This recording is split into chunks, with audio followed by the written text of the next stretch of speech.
Hola, ¿qué tal mis seguidores de YouTube? Una vez más, estamos aquí para darte las noticias de los últimos días a través de Noticias Barahona TV, pero antes te invitamos a que te suscriba a nuestro canal y dar a la campanita para así seguir contribuyendo con más vídeos, compártelo y dale like y bueno, sin más preámbulos comenzamos.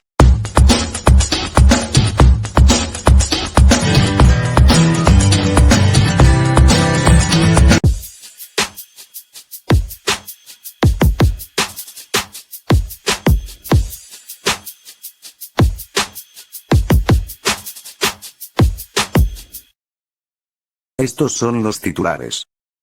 Cuba afirma que Estados Unidos no tiene autoridad para sancionar. Colombia acusa a Venezuela de complicidad. Maduro dice estar listo para negociar con la oposición. China impone sanciones a 7 estadounidenses y a varias entidades de Estados Unidos. Velan al asesinado presidente de Haití en el día de hoy. El presidente Abinader pasará fin de semana en el norte aquí en Dominicana. La Habana responde a Washington tras las sanciones impuestas a altos cargos militares de la isla por la represión en las recientes protestas. Bruno Rodríguez, ministro de Asuntos Exteriores, declaró que Estados Unidos carece de potestad para sancionar a miembros del gobierno cubano. El gobierno de Estados Unidos no tiene la menor autoridad ni legal ni política, ni moral para andar sancionando gente por el mundo cuando se sabe que tiene una conducta bastante reprobable en materia de represión, afirmó Rodríguez en rueda de prensa. Rodríguez también respondió sobre los juicios sumarísimos en los que están siendo juzgados los detenidos en las protestas del 11 de julio. Según el ministro, la mayoría se encuentra en libertad. Sin embargo, al menos una docena ha recibido penas de cárcel. Con el fin de condenar estos arrestos masivos, el presidente estadounidense, Joe Biden, congeló los activos del ministro de Defensa cubano, Álvaro López Miera y de la Brigada Especial del Ministerio del Interior. En un comunicado, Biden afirmó que las detenciones tienen como fin intimidar al pueblo cubano para que guarde silencio. El portavoz del Departamento de Estado, Ned Price, explicó que las sanciones del gobierno de Biden son solo el comienzo y que seguirán trabajando para apoyar al pueblo cubano y para hacer rendir cuentas a quienes intenten violar los derechos humanos de los habitantes de la isla. Washington endurece así su posición hacia Cuba, una respuesta que también incluye posibles medidas para tratar de mejorar el acceso a Internet y un estudio de la posibilidad de autorizar de nuevo el envío de remesas al país. El helicóptero en el que viajaba el presidente de Colombia Iván Duque fue ametrallado desde tierra el 25 de junio cuando volaba cerca de la frontera de Colombia con Venezuela. El ataque se produjo poco antes de aterrizar en la ciudad de Cúcuta. El ministro de Defensa de Colombia, Diego Molano, acusó de complicidad a Venezuela. Es claro que este atentado contra el presidente fue planeado desde Venezuela y por lo tanto es necesario que la comunidad internacional reflexione sobre cómo el régimen de Maduro, el presidente venezolano Nicolás Maduro, sigue protegiendo a los terroristas que siguen atentando contra las instituciones colombianas. El fiscal general de Colombia, Francisco Barbosa, responsabilizó de la planificación y ejecución del atentado a antiguos miembros de las FARC que no reconocen el acuerdo de paz de Colombia con la antigua guerrilla. Según el gobierno colombiano, actúan en Venezuela. El gobierno colombiano asegura que el ataque contra Duque está vinculado con un atentado con coche bomba en un cuartel de Cúcuta 10 días antes y que dejó 44 heridos, entre ellos varios militares estadounidenses. Nicolás Maduro dice estar listo para sentarse a negociar con la oposición. El presidente de Venezuela ha asegurado estar contento de que los líderes opositores estén presentando su candidatura. Aunque no ha sido confirmado como sede de las negociaciones, parece que el diálogo tendrá lugar en México. Estamos listos para sentarnos en una agenda realista, objetiva, verdaderamente venezolana, para tratar todos los asuntos que haya que tratar, explicaba Maduro durante un discurso televisado. El presidente ha hablado, eso sí, de acuerdos parciales y de que se levanten las sanciones internacionales que pesan sobre el país. La oposición, por su parte, exige unas elecciones limpias y transparentes. Por el momento no existe una fecha para que las dos partes se reúnan, tampoco se sabe si el gobierno de Maduro se reunirá por separado con los líderes de la oposición o solo con el líder opositor Juan Guaidó. China toma represalias con sanciones contra el exsecretario de Comercio de Estados Unidos, Ross, y otros.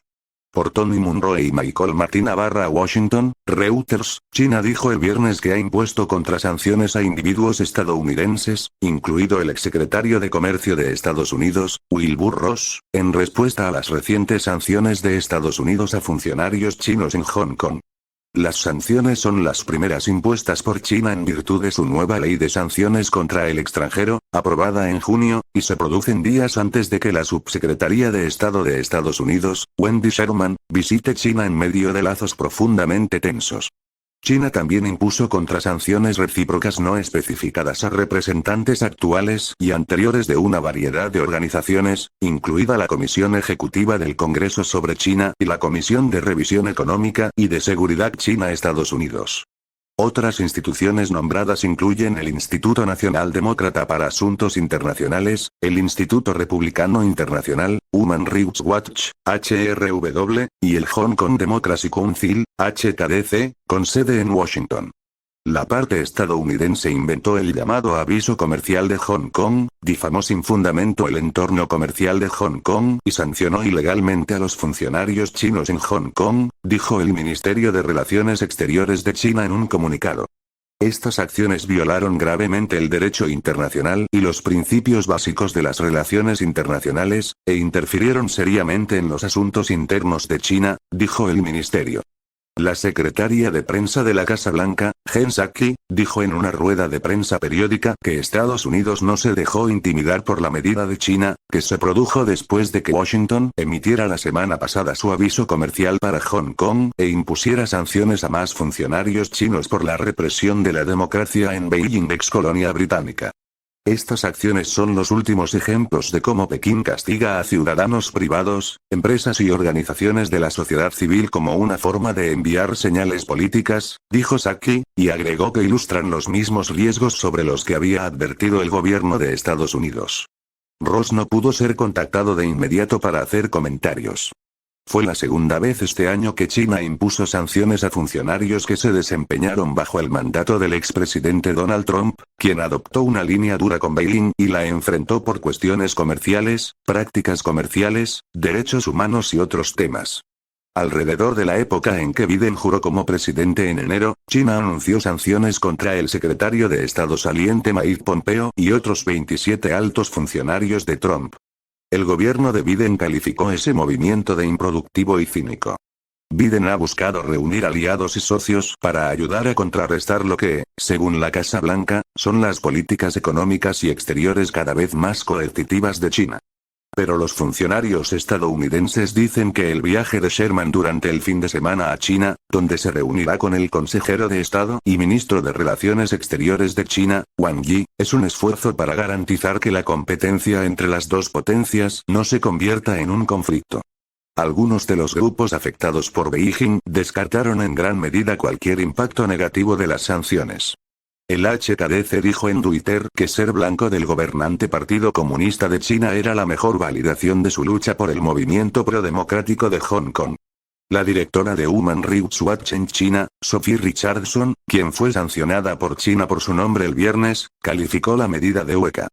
Estos son berrinches diplomáticos que están diseñados para distraer la atención de la complicidad de Beijing en crímenes de lesa humanidad, dijo, refiriéndose a los supuestos abusos de derechos humanos de China en su región occidental de Xinjiang. China ha rechazado las acusaciones. Reporte de Tony Munro en Beijing y Michael Martina, David Shepardson, David Brunstrom, Karen Freifeld, Trevor Unicut y Jeff Mason en Washington. Editado por Kevin Lifey, Peter Graf, Andrew Evans y Raisa Kasolowski. Por otro lado, Abinader viajará este fin de semana para el norte, donde pasará su fin de semana. Estoy aquí para apoyar a Villa La Mata, para apoyar a Sánchez Ramírez y sobre todo para apoyar a los hombres y mujeres trabajadores de este municipio, manifestó el mandatario al dejar inaugurado el nuevo mercado municipal. El presidente Abinader destacó que la alcaldía encabezada por Miguel Antonio Martínez es un ejemplo de eficiencia en gestión municipal y que sabe elegir las prioridades de su pueblo. El jefe de Estado informó que para resolver las necesidades en términos de infraestructura del municipio de Villa La Mata se trabajará con las prioridades del asfaltado y la construcción de un multiuso. Las protestas violentas arruinan el funeral del presidente de Haití asesinado. Por Dave Graham y André Paul Haitien, Haití, Reuters, Haití se despidió ruidosamente del presidente asesinado Jovenel Moïse el viernes cuando su funeral se vio afectado por disparos y protestas cercanas, lo que provocó que una delegación estadounidense de alto nivel se fuera abruptamente y otros dignatarios se metieran en vehículos para la seguridad. El funeral de Estado en la ciudad norteña de Cap Haitien tenía la intención de fomentar la unidad nacional, pero los disturbios reflejaron profundas divisiones por la atrocidad del 7 de julio, en la que presuntos hombres armados extranjeros entraron aparentemente sin oposición en la residencia de Moisés y dispararon contra el presidente varias veces. También hiriendo a su esposa. El humo acre de las pilas de llantas en llamas y los autos destripados que bloqueaban las carreteras fuera del recinto donde se llevó a cabo la ceremonia se expandió hacia el servicio, depositando cenizas negras sobre los dolientes.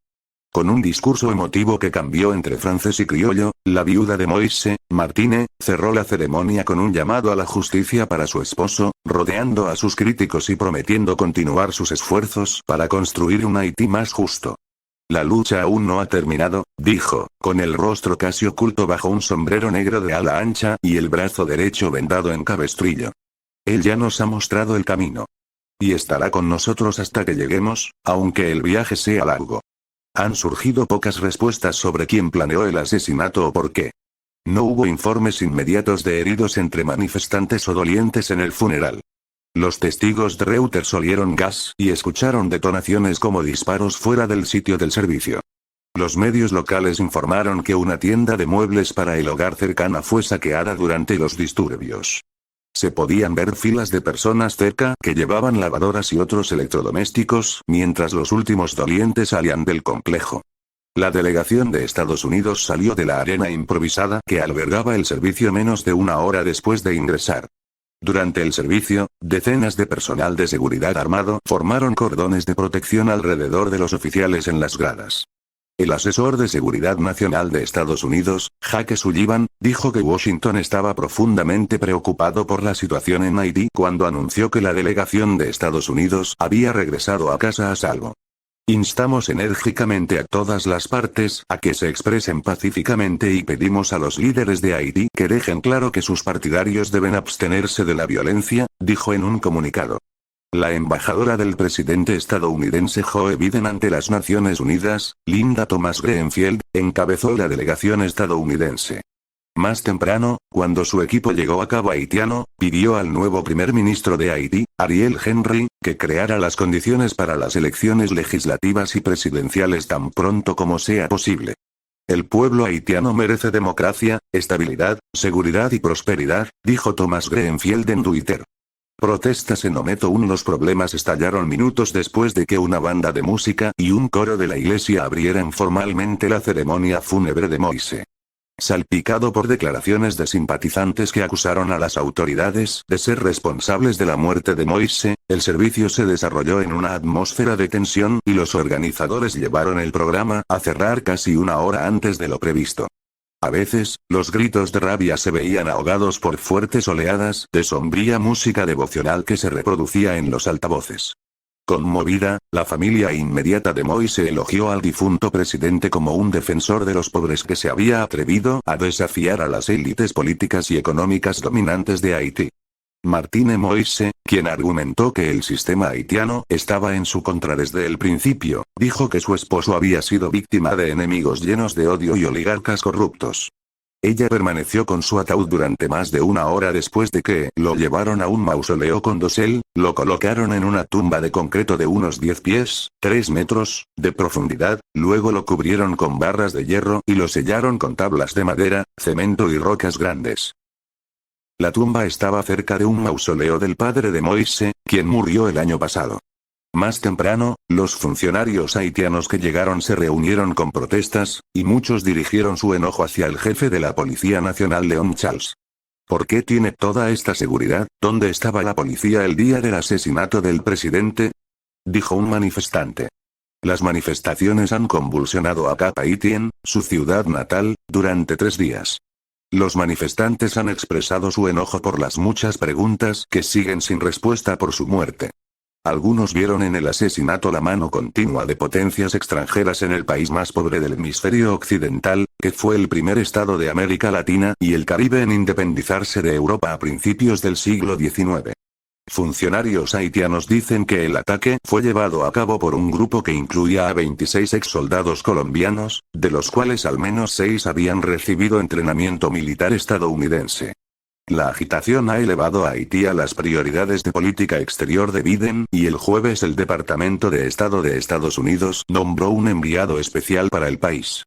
Pero Biden ha rechazado una solicitud del Inter de Haití. Gracias mi gente por ver este vídeo, les invitamos a darles like, compartirlo con todos sus amigos y suscribirte a nuestro canal de Noticias Barahona TV. Hasta el próximo video.